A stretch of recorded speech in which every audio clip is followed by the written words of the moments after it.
Hello friends, welcome to my YouTube channel again. So today we are going to see the final part of Indus Valley Civilization. For those of you who are yet to watch the first two parts, please do watch them because once you go through them, this will be just like a revision with a few value addition here and there. So without any further delay, the art of Indus Valley Civilization emerged during the second half of the third millennium BC. Okay, art found here was sculptures, seals, pottery, gold jewelry, terracotta figures, something which we have already seen. There was a clear delineation between human and animal figures, and they were all very realistic. Harappa is the city towards the north and Mohenjo-daro towards the south, and they are two cities with where you can see excellent example of civic planning. Why? Grid-like pattern arrangement where houses, markets, storage facilities, offices, public baths, etc. are found. I already told you the drainage system there was well developed. Drains and streets were laid down first and then houses were constructed later. Okay. Ropar in Punjab and Palatal in Rajasthan are other important sites. Statues were made of stone, bronze or terracotta and they are found in Harappa. They are not abandoned but they are refined. Now let us look at the stone statue. The ones found at Harappa and Mohenjo-daro shows the ability to handle three-dimensional figures. Torso in red sandstone is one example. The other example is bearded man in steatite. So understand this red sandstone or the usage of red sandstone was also known at that point of time. Bronze casting, the same technique which is lost wax technique which is used even today. That is the same technique that was used by Harappan people also. So that shows continuity of tradition. It was practiced on a wide scale in all major centers of IVC.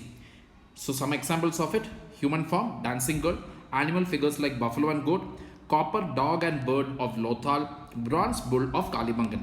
Metal casting was a continuous tradition. Late Harappan and Chalcolithic site like Daimabad in Maharashtra is an excellent example of metal casting. Now let us see terracotta. Now terracotta figures were a little more crude when compared to stone and bronze statues. Obviously, material is a little different, more realistic in the Gujarat sites and Kalibangan in Rajasthan. What were the figures there? Mother goddess, male deity, animals, toy cart with wheels. Now from this toy cart with wheels, you must understand one thing, that cart, wheels, all this were in vogue at that point of time. Okay, so they were always used and they were used even for trading purposes also. Then whistles, rattles, birds, animals, gamesmen and discs. Coming to seals, which I have already seen in the previous video, but again we will see it once again here. Largely made of steatite, agate, chert, copper, faience, gold, ivory and terracotta with beautiful figures of animals like unicorn, bull, rhinoceros, tiger, elephant, bison, goat, buffalo, etc. So understand this, they are basically trying to talk about those animals which were present at that point of time. Obviously unicorn is doubtful because it is rather a mystical creature. Okay, so except with the exception of unicorn, bull, rhinoceros, tiger, etc., definitely they were present at that point of time. Sometimes monsters, trees and human figures were also depicted. Rendering was realistic. Seals were used as amulets, which is like modern day identity cards. Like I told you, for long distance trade, it may have served as the purpose of ID. So standard 2 into 2 square inches were the size of the seal. Rectangular seals are also there, engraved in pictographic script, which is yet to be deciphered. Now one seal which is being discussed here is the Pashupati seal. What is its significance? It is about a cross-legged human figure. Some scholars identify it as human deity. On the right side you have elephant and tiger. On the left side you have rhino and buffalo. And two antelopes are placed below the seal. The seals dated between 2500 BC and 1500 BCE, found in considerable number in Mohenjo-daro. Figures and animals were engraved on the surfaces. We have already seen that. Square or rectangular copper tablets with animal or human figure on one side, inscription on the other, or an inscription on both the sides have also been found. Alright, so remember that copper tablets, square or rectangular tablets with what? Animal or human figure on one side, inscription on one side or on both the sides, those have also been found. Figures and signs are cut with burin, which is a flint tool with chisel point. Inscriptions on copper tablets seem to be associated with animals portrayed on them, unlike inscription on seals, because it is believed that the inscription on seals, it is said that maybe it served the purpose of for those people to identify who are illiterate. Okay, so pottery. Pottery, when we talk about IBC pottery, mostly they were what? Wheel made, and very few were handmade, because obviously wheel they knew, cart was there. Plain pottery is more common than painted pottery. Red clay with or without a fine red or grey slip includes knobbed ware ornamented with rows of knobs. So knobs were in vogue. Then black painted ware with red slip, geometric and animal designs in glossy black. These were some of the types of pottery. Then we also had polychrome pottery, but it was very rare. Small vases were made out of it. Geometric patterns in red, black and green, rarely white and yellow. Incised ware was also present, which was also equally rare. Incised decoration was confined to the bases of pans, which was always inside, and also to the dishes of offering stands. Like basically the dishes that you were offering to the other people or other to the deity. Perforated pottery, probably used for straining liquor. Household pottery was in many shapes and sizes. Straight and angular shapes are an exception. Most of the time the pottery had curvaceous figure. Miniature vessels less than half an inch height was also in vogue. So understand, miniature vessels were also present, means it only shows the high craftsmanship of what? Indus Valley people.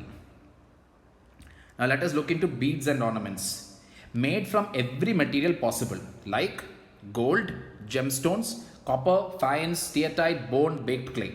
Necklaces, fillets, armlets and finger rings. Both men and women wore it. Okay. Necklaces, fillets, armlets and finger ring. Women exclusively wore girdles, earrings and anklets.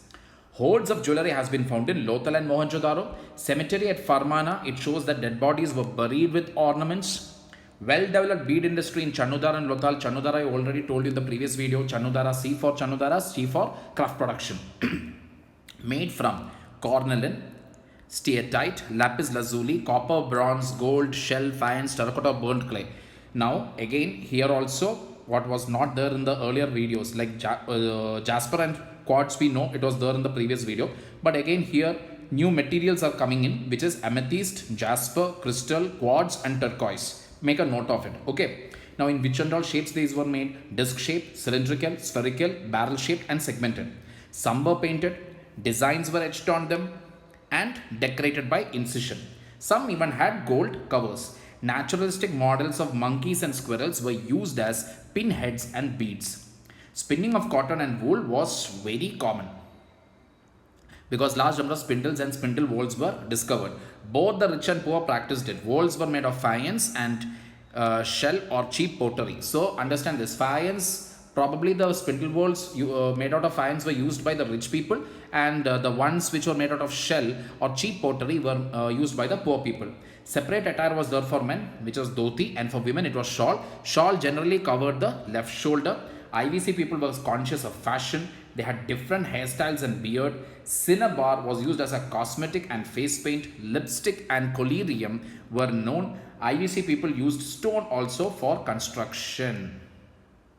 Okay, for those of you who are part of my Telegram channel should be knowing this. I have already posted a question there. Okay, so moving on. Dancing girl with cowrie shell, necklace made of copper, which is Mohenjo-daro. That is, it was discovered in Mohenjo-daro. Bronze bull has been discovered in Mohenjo-daro. Male torso with red sandstone is found in Harappa. Now, why is it significant? It is the only major art form found in Harappa. Understand that. Okay, I told you already, we have very few statues present in Harappa, but it is very refined. And one major art form when we talk about it is the male torso made out of red sandstone. Painted earthen jar painted with black vegetable and geometric motif, again found in Mohenjo-daro. Mother goddess, which is a crude standing female figure, okay, made out of terracotta it is. So that was also discovered. Clear? This is all about the Indus Valley civilization. Go through the 3 videos once again for better clarity, and with that we come to an end of this. Next we will move on to the the different clans, the Sakya clan, Buddhism, Jainism, and then obviously the Mauryans. Okay, we'll be seeing that in our next video. So people, as usual, revise nicely, and any suggestions please put it in the comment section. Take care.